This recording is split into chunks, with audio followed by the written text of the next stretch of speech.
कश्मीरी पंडित को लेके एक बार फिर डिस्कशन उठी। गुलाम नबी आज़ाद ने किताब लिखी।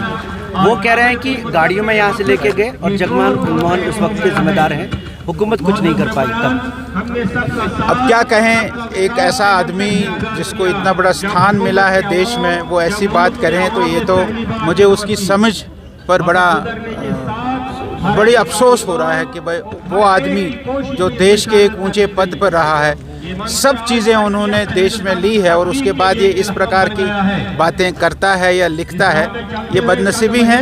और मुझे उससे ये उम्मीद नहीं है और मैं उनसे रिक्वेस्ट करूंगा, उनसे ये प्रार्थना करूंगा कि आप कश्मीरी पंडितों से बात करिए और कश्मीरी पंडितों को पूछे कि वो यहाँ से कैसे गए।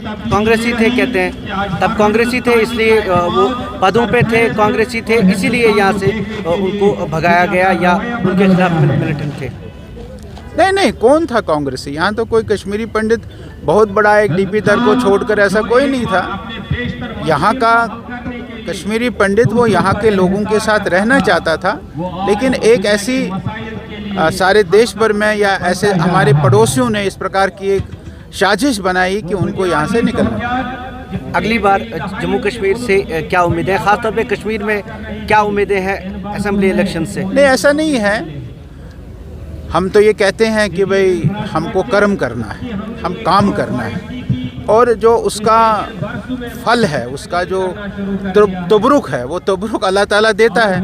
हम काम करेंगे और तबरुक बिल्कुल अल्लाह ताला देगा। और उस प्रकार से हम पिछले 5-7 सालों से कश्मीर में काम कर रहे हैं, हर घर में जा रहे हैं, हर आदमी के पास जा रहे हैं, हर जो ज़रूरतमंद है उसके पास जा रहे हैं। इतनी सारी स्कीम्स मोदी जी ने यहाँ लॉन्च की है। क्या वो स्कीम्स केवल हिंदुओं के लिए थी? वो स्कीम्स यहाँ के लोगों के लिए थी। चाहे वो प्राइम मिनिस्टर आवास योजना है, चाहे वो आयुष्मान भारत है, चाहे वो किसान सम्मान निधि है, वो अगर अवतार कृष्ण को मिली तो अल्ताफ मोहम्मद को भी मिली है। इस प्रकार जो हम स्कीम्स के तहत यहाँ जो हमने लोगों को पहुँचाएँ, हम उन स्कीम्स के तहत लोगों के पास जो जाएंगे और उनको कहेंगे कि मोदी सरकार ने, भारतीय जनता पार्टी ने 9 सालों में जो किया है, क्या आप उसके साथ नहीं हैं? क्या आप उसको साथ नहीं देंगे?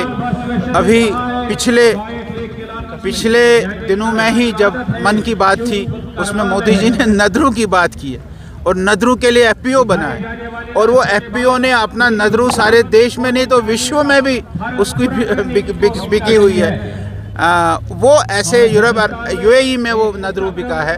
इसलिए कश्मीर के लिए जो मोदी जी कर रहे हैं और समझदार लोगों को समझ आती है, जो थोड़ा अभी भी जहालत में है उनको समझने में थोड़ा समय। लेकिन जो स्टेट यूटी की सरकार अभी है, वो कई लोग ये कह रहे हैं कि बीजेपी के लिए मुश्किलें खड़ी कर दी उन्होंने, प्रॉपर्टी टैक्स को लेके, चाहे जो यहाँ पे स्कैंडल्स हुए जॉब्स को। ऐसा कुछ नहीं, बीजेपी के लिए कोई मुश्किलात नहीं की है। बीजेपी यहाँ के एडमिनिस्ट्रेशन के साथ है और यहाँ की एडमिनिस्ट्रेशन जो काम कर रही है, हम उसका पूरा समर्थन करते हैं। एक और लास्ट सवाल, आप हमेशा इलेक्शन कमीशन कहता है कि कई और फैक्टर्स हैं, वो तो अब इलेक्शन कमीशन ने देखना है।